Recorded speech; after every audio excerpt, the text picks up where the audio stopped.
Today I'm excited to be joined by Brittany Fox from Deloitte Digital. First though, we'll start with a little bit of housekeeping. So I'm Cassandra Theocharis from Acquia and I'll be moderating today's webinar. As usual, today's webinar is being recorded and we'll send all attendees a link to the recording in the next couple of days. Brittany will also be taking questions for about 5 to 10 minutes at the end of her presentation, so please submit any questions you have in the Q&A tab at the bottom of your screen and we'll get to them at the end of her presentation. Now, if you don't know much about Acquia, I'll give you a really quick introduction to who we are and what we do. So Acquia is the open source digital experience company, and we provide the world's most ambitious brands with technology that allows them to embrace innovation and create customer moments that matter. At Acquia, we believe in the power of community and giving our customers the freedom to build tomorrow on their own terms.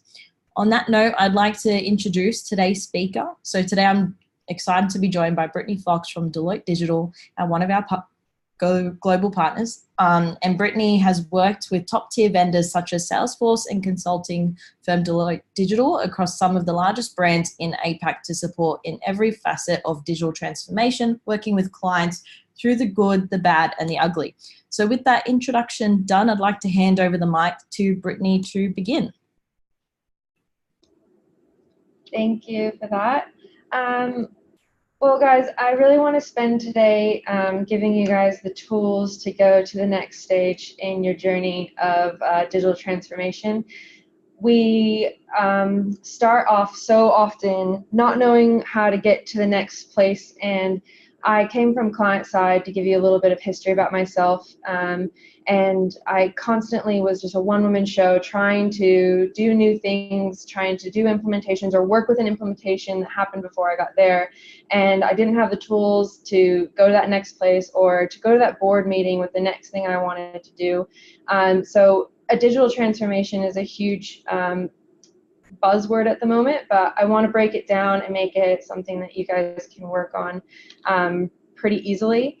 So at Deloitte right now, we're trying to do everything from a one-stop shop. So we try to go everywhere from imagine to deliver to run to experimenting, and that kind of makes us a bit of a differentiator in the market right now. Some people don't really know that Deloitte Digital actually was incubated in Australia, which makes it kind of exciting that we were starting here and we've really embraced the Australian market and really want to get to the next stage in your transformations from little tiny things all the way to large.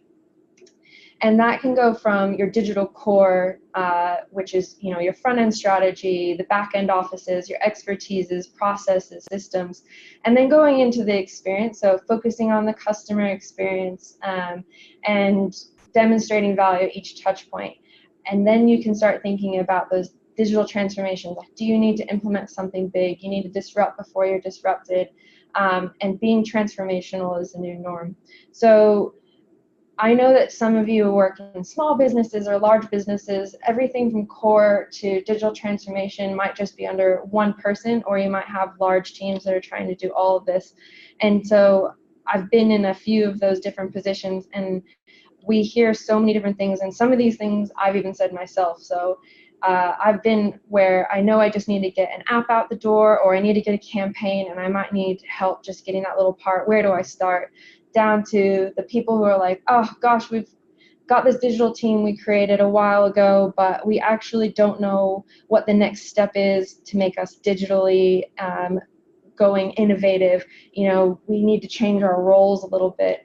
Also, then there's the people who have 60 different websites, 40 different apps, but they're not doing anything correct, or they're not doing anything efficiently. They don't have a full customer view. And then there's the people who also are a small industry and they're getting Amazon or Uber or someone who's coming in there and completely disrupting, and they just want to stay in the game. So I know that some of us might relate to one or all of these things, and I just want to give some of those pieces along the way to help. So we always see a new hype cycle of emerging technologies, and it's hard to decide which ones are the ones to go for and which ones to put in the next thing that we want to work on. And so I thought this slide was quite interesting because some of these things we're starting to think, oh, do I need to have robots? Do I need to have digital twin? And some of these are still in pilot. So augmented reality is like on the next part of the trough of disillusionment, and it's hard to decide. So I might take a step to just talk about what a digital transformation is and why, or I guess what it really means to start it. So this is a really wordy slide, but it actually gives everything that you need. So you need to do a digital transformation by defining ambition to then gain advantages using innovation, design, organization, and digital technology. Then you need to apply this to your existing or new business models. Do it strategically, creatively, agile, and adaptive, and try to think innovative so that you can rapidly enable and scale.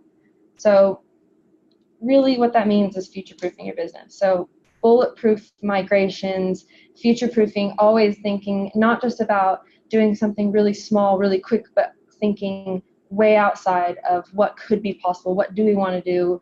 I love the thought of actually just being blue skies all the time. So now that we kind of know like what I'm talking about with the digital transformation, why should you future-proof? I mean, all of us are like going about our day-to-day, we're doing just fine, but businesses today are competing, and 50% of Fortune 500 companies in 2000 no longer exist today. Now, this slide, I was going to originally keep it at 2016, and I updated it 2019, but the same 5 businesses are the top 5 from the last 3 years in the exact same order. The only difference is they're making a whole lot more money. And the interesting part about this slide is that we went from, some General Electric and retail stores to brands that are thinking longitudinally and horizontally. They're thinking about their process lines. They're thinking about acquisition so that it can give their customer a better experience. They're thinking about their brand so that anything they come to market, it's going to be good because they thought about how seamless it's going to be with you, and they pilot things all the time, and they're failing fast and they're failing early. So when businesses are struggling to adapt, what are the key reasons? Well, lack of experimentation or skills not being updated. So when skills aren't being updated, we're having fear of disruption, or we're having dissatisfaction in our roles. So if we're not worrying about the staff and putting that skills into their toolkit and working on them as a KPI to keep them up to date, then we're not going to be able to continuously evolve and innovate with our teams. And part of that is enforcing experimentation. If we're not learning from our failed experiments in constructive ways, or if we're not communicating from the lower levels up and helping those decision making, then we're going to have a hard time struggling to adapt.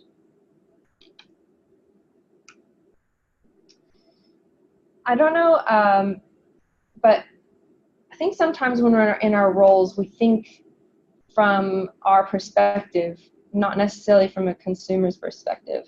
And all of us are consumers. So all of us are consumers in a different industry. And the quote that hit me hard with a partner the other day was, customers are expecting the same experience to our business as the last digital experience they had, even if it wasn't in your industry. So I go to Uber, and I go to Uber Eats, and I order my food. I expect it to be delivered. I want to see where he is when he's delivering it to my door. I even know when to go down the elevator and meet him, and I even know what he looks like, right? Seamless. But in December, I broke my ankle, and I had to get a disability parking pass, and the process was quite not nice. I had to park down the street, walk through the mall, get there, and it was this whole process. Then I had to wait 3 weeks. So 3 weeks, I don't know if any of you guys have had crutches and tried to get to the train station, but it's not wonderful. So that wasn't a great experience. And I know that the RMS doesn't need me, but it was something that I was judging them on based on how seamless other situations were. And so we're always expecting seamless connections. We're expecting it to be personalized. We're expecting it to be transparent. So these are the reasons why we should be constantly trying to think innovatively. And I know I preach this to you. This is all something that you guys probably do every day and know well. But when do you know the next piece of work is the most important thing to do? So we work on the strategic framework of Imagine, Deliver, and Run. And it can work in large scale from your entire strategy down to the small parts of within each project. So say, for instance, you want to think about your entire business and where you want to play and how you want to win and what you want to do. Set ambitions for your business. Now, if you pull that into a strategy and break it off into small little chunks, you can also take that next technology you want to do and go to the Imagine phase. So you can focus on that next technology. How do I want it to work? What do I want the customer experience to be? And then go make it into a project that is scalable and you've designed it and you've been able to hit the market faster. And then be able to experiment on it. We should never expect that any implementation that we do or any campaign that we drive is a one launch and be done. It should always be that we want to make it better and better, and we're taking those insights and changing them.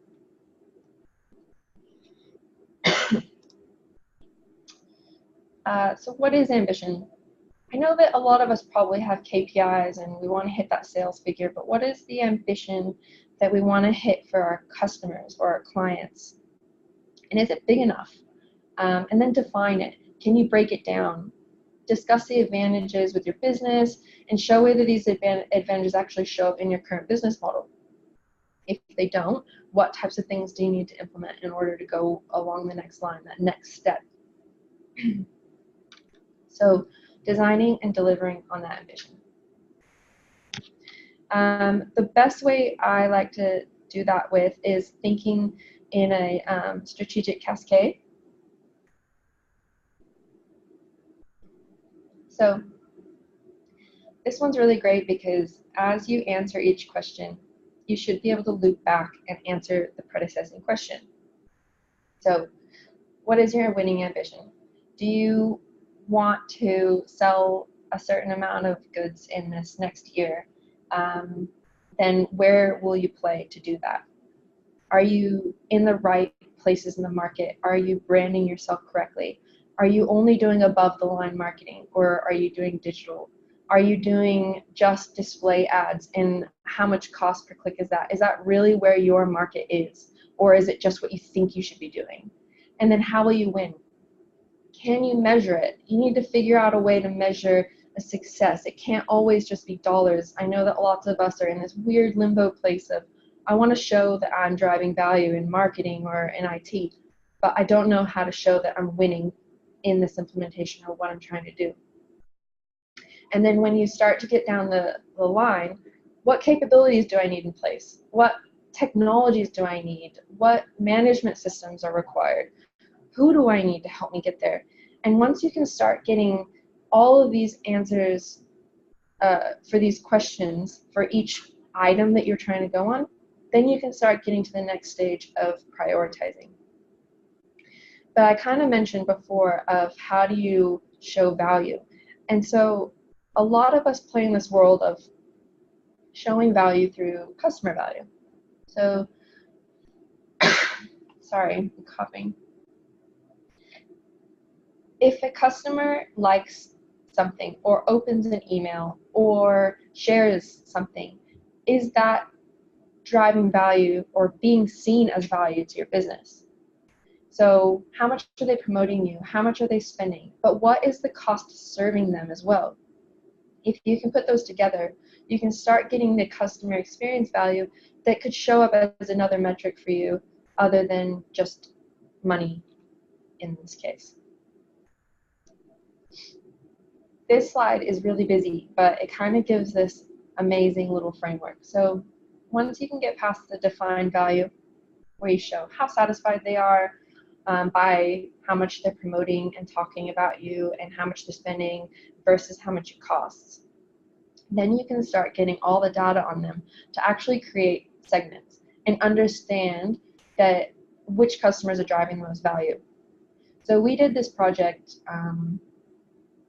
about 6 months ago, where we had a client who had one on the same business model, and they thought this luxury client was everything to them, but they hadn't actually broken it down.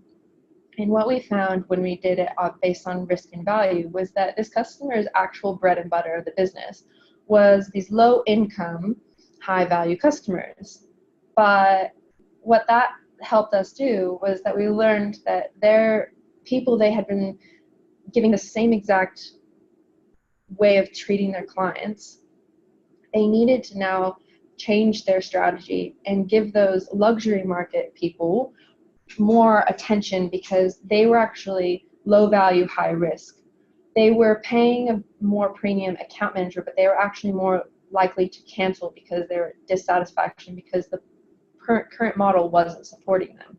So once you can define the value, then you can start getting yourself into know how to treat them. And then you can really track and see which one of those segments are actually your best people and how you want to treat them, so that you can be playing in the right place and speaking to them the right way and segmenting correctly.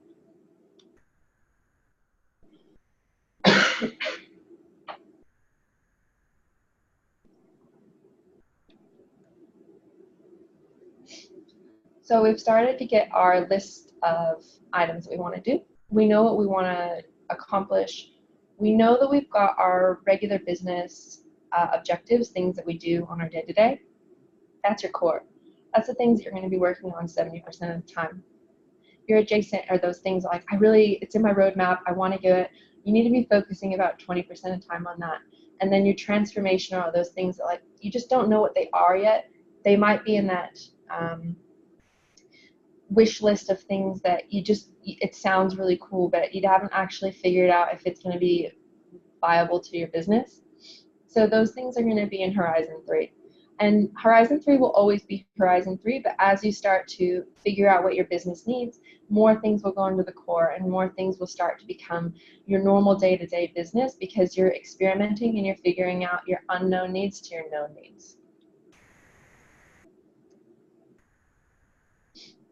So once you've started to figure out what your core is in your next project, you can just start to discuss your unmet needs. So this kind of goes to the slide before, where known needs to uncover and unknown needs to discover, so that you can start figuring out what's the next step in your imagination. So shape these into projects with anticipated timelines. Feed these into your business model and your digital transformation roadmap. And then the final part would be to decide what to do. So I'm going to give another couple slides after this about how to decide what actually to do and where to start. But those are the strategic frameworks on how to actually prioritize which ones you want to go with. So how do you start? Well, you've got this huge, massive list of wonderful things you want to work on. You've got all of the things that are really exciting to you, but you don't know where to start. So we have this DVF framework: desirability, feasibility, and viability. If it can't answer all three of these things, then maybe you need to put it in the backlog of things to work on later. So is it desirable to your customers? First of all, if it can't answer that first question, probably need to go back to the drawing board and reassess. B, is it the concept financially viable and provides significant member value for the investment made? So if you're going to be spending a ton of money on a new marketing campaign and you don't think that it's actually going to hit the acquisition, maybe you need to think about it again. And then, do you have the team, the processes, and the technology to do it? When you find that sweet spot of the project or the idea that you want to do that has all three of those, that's the first one to go for. Then you can start going into delivery. So test out your business operational readiness. I'll show an Agile slide after this, but we really recommend Agile methodologies. It will help, rather than a waterfall, to actually move quicker and do bite-sized pieces. use a roadmap with epics and try to like always reprioritize, have a backlog and scale, and try to use feedback from the market, and try to think about future releases.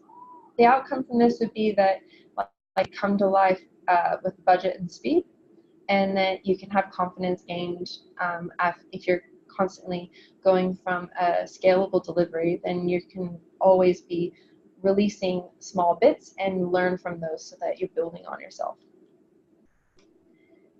This is a pretty typical project timeline slide. I really like Gantt charts personally. They work really well for phases and assigning and turning epics into micro tasks and seeing how much time each one takes, and it can give you a really great way of showing a project timeline over. If it's going to be a year project line, you can break it down into epics in smaller chunks. And here's an Agile slide. What we like to do is have that real focused Agile discovery phase where you can plan your project, set the foundation, and really like design it. But then when you go into sprint cycles, your sprint cycles can be 2, 3, 4 weeks. I mean, when I was at the Acquia Engage conference, someone was saying that their sprints were like 2 or 3 days. That's impressive. And if you can get your business moving that quickly, then you can be turning over and moving really quickly where you've got bite-sized chunks. But sprints can be 3, 4 weeks if possible, where you've got a list of deliverables that you want to work on, and you're going to work on them in those 2 weeks. And then after that 2 weeks, you've got the whole list of things that can be reprioritized as you're developing new requirements and as you're thinking about, oh, actually, this would be better if we did this, and actually, that's not that important anymore, and you can take them out. And that way, you're not stuck to a really rigid project plan that's waterfall, and it's a to-do list, and you get blocked all the time.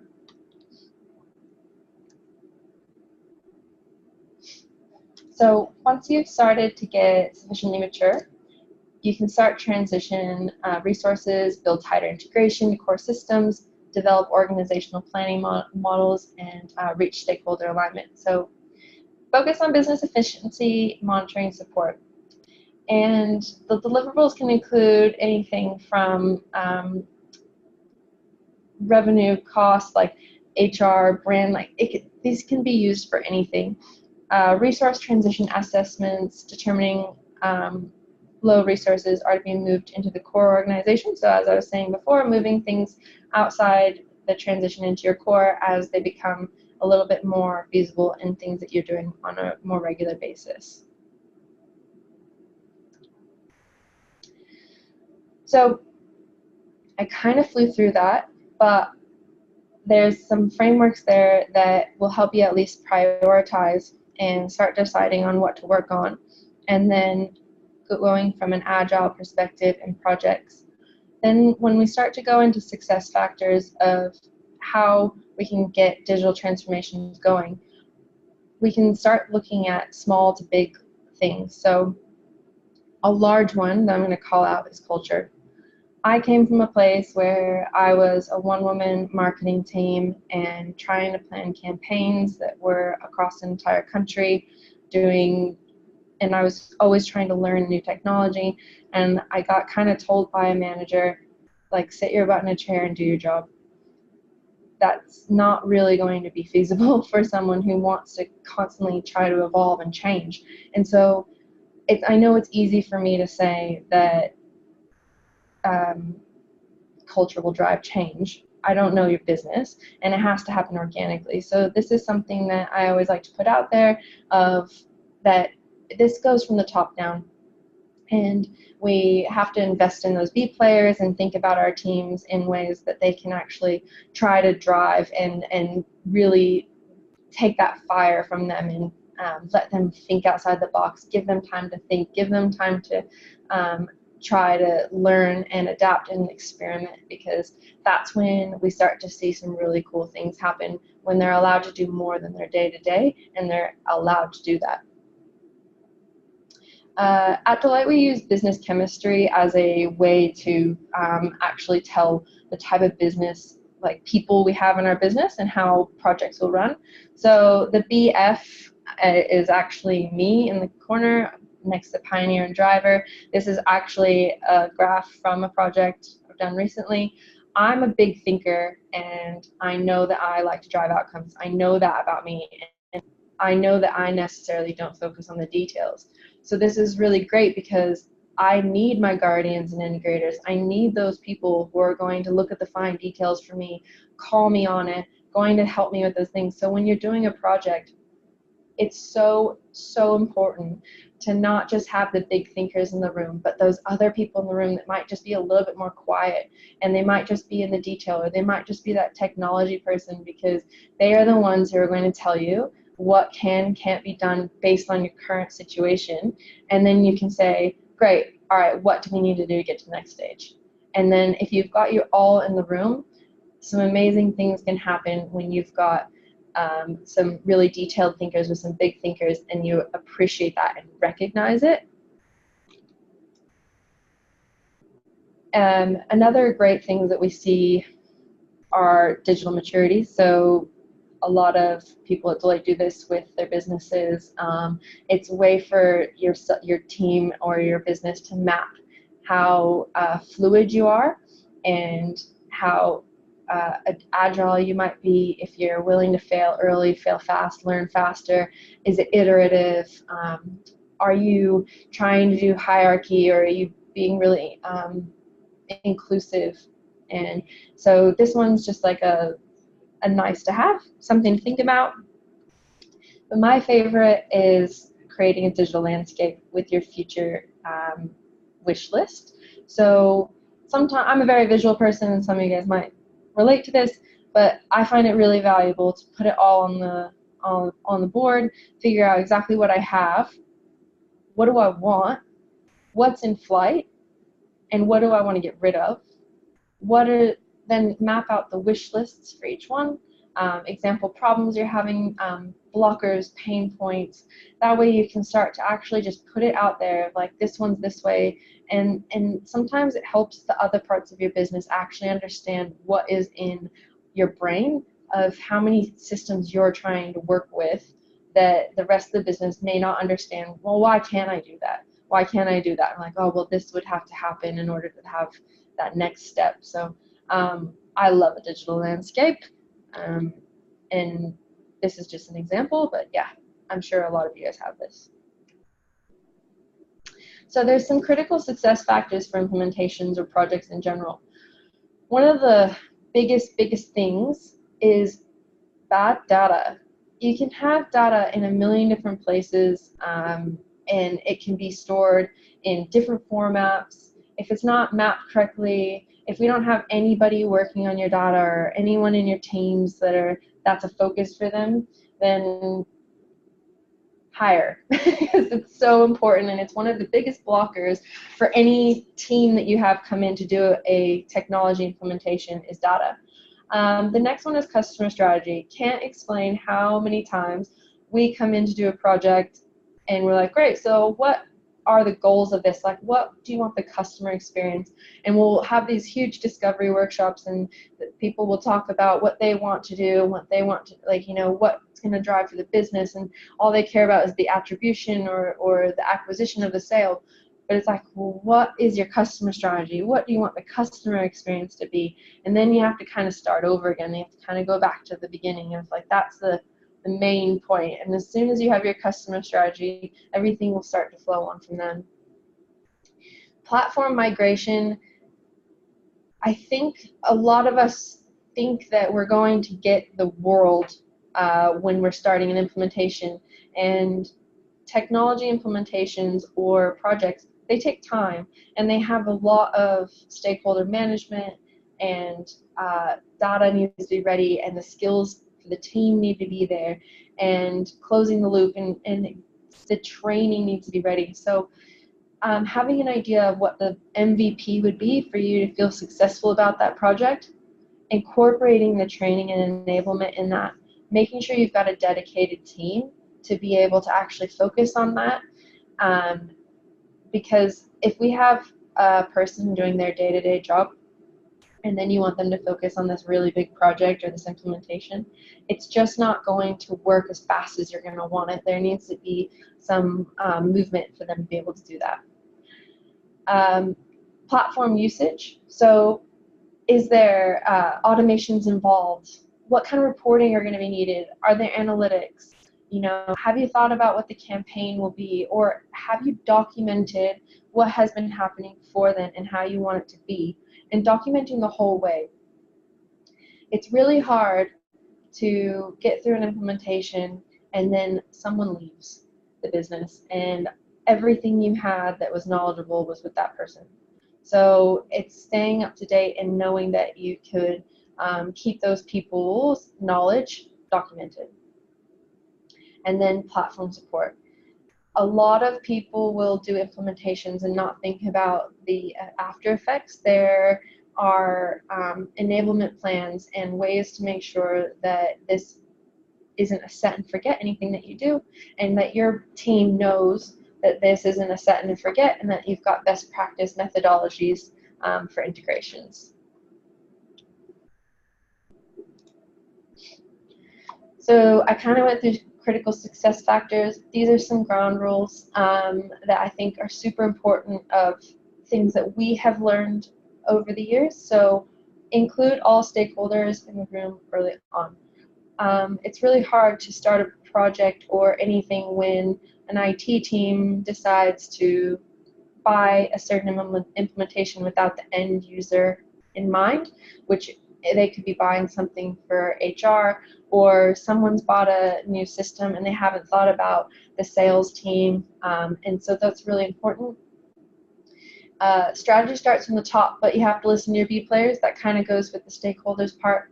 And then make sure your team is diverse, so the business chemistry, and make sure that you're thinking about that. But the biggest part is celebrating wins.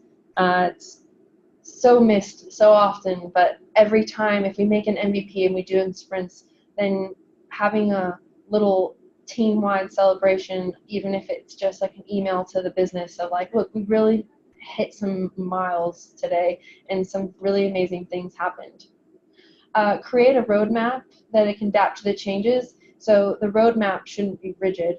The roadmap should be your initial MVP, and it should continue to be kind of a fluid movement after that. Experiment, and then make every decision in line with your customer experience. Also, try to incorporate listening to your customers, consultants, and agencies.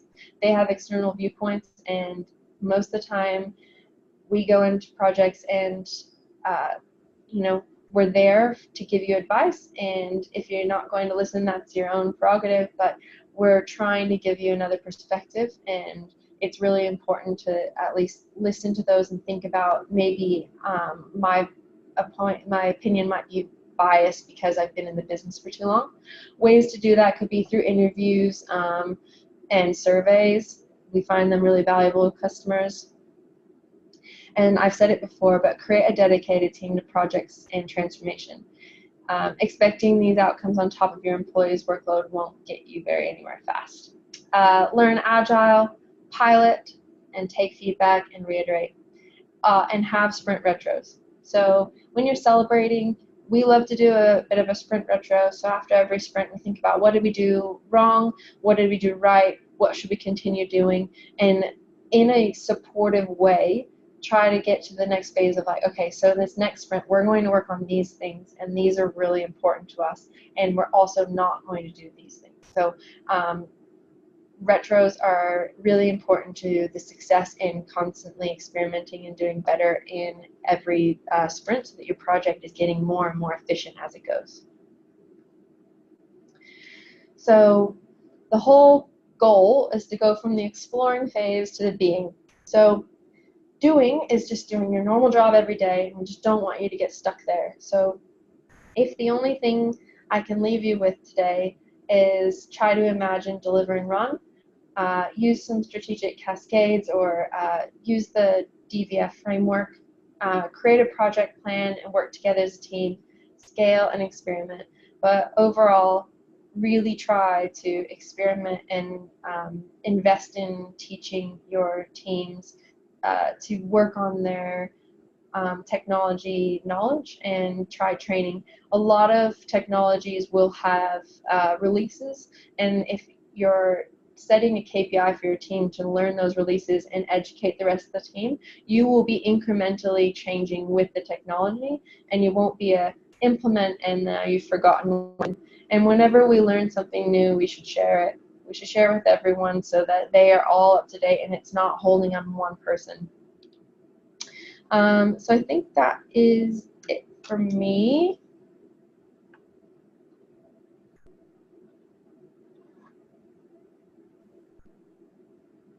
All right, so if you have any questions, feel free to post them in the Q&A tab at the bottom of the screen. A couple of questions have started already, so we'll get straight into them. We have a question here from Sarah. Are your stats on the customer experience slide 14 global or from a certain geography? And do you find the stats different across the world, or are humans fairly common across the world when it comes to digital experience? Slide 14, it was from a Deloitte global slide, so it is for the most part global, but we do find humans are fairly common. Australia is a little bit behind in the US in some technologies and in disruption and stuff like that, but I have found that most people are wanting to adapt and change from a client basis on personal opinion. And we also have a question from Katie. What are some differences you see between small and large enterprise businesses attempting digital transformations? Small businesses usually can move quicker, but they will have limitations from a budget perspective and a resourcing perspective. So they can make decisions really quickly, but they might be limited on what they can do with the amount of team members they have and knowledge base they might have, because they have like one-woman shows or one person doing their entire IT department trying to do 3 implementations to scale. And we have another one here from David. What are some examples of blockers you see most clients face mid-project?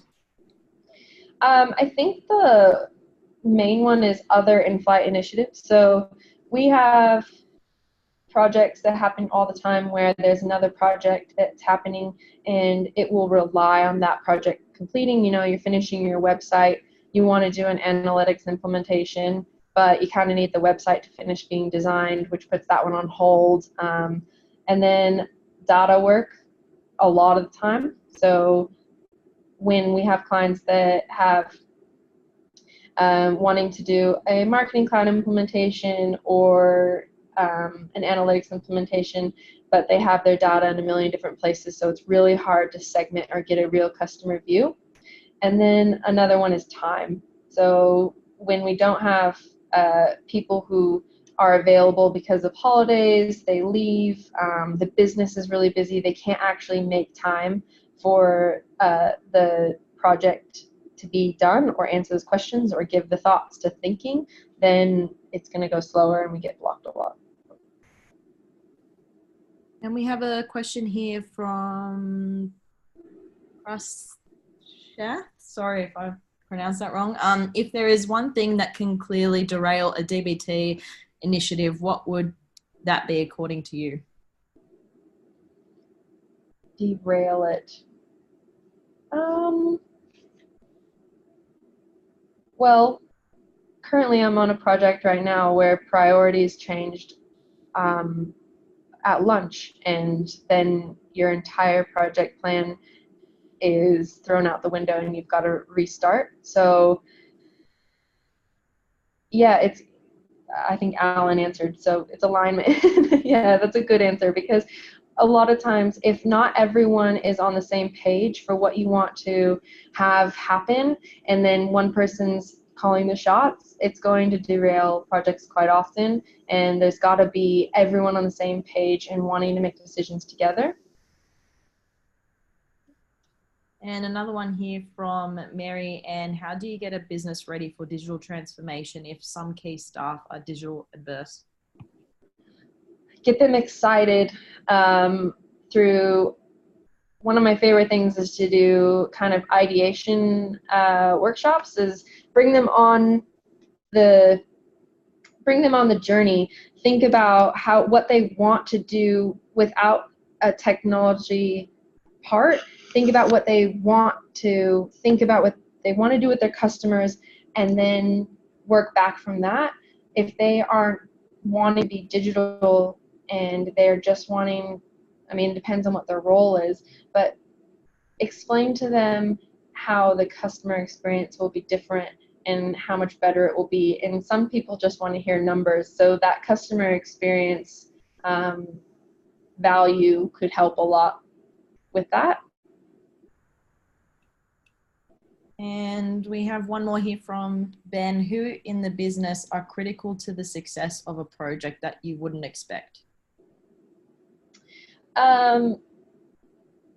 So it depends on what the project is, but if it's like a marketing one, we get a lot of ones like content writers who don't really get perspective. They we'll get like the IT team or a web developer team who's designing a website, and we'll do analytics or something, or we'll do a marketing cloud implementation, and they haven't really considered the type of content that the content writers want to write. We also do like financial services or change management, and people don't really think about HR or the end user that much. It's more about their systems they need to go with the data. And then a lot of time it's letting the customer trial things. So doing quick releases, letting a small pilot group trial that to make the next decisions go. Looks like we're out of questions now. Thank you everyone for attending today and for your wonderful questions. And thanks again, Brittany, for your fantastic presentation. And also please keep an eye out on your email this week. We'll be sending through the recording and the slides within the next 2 days. And thanks again for joining us. Enjoy the rest of your day.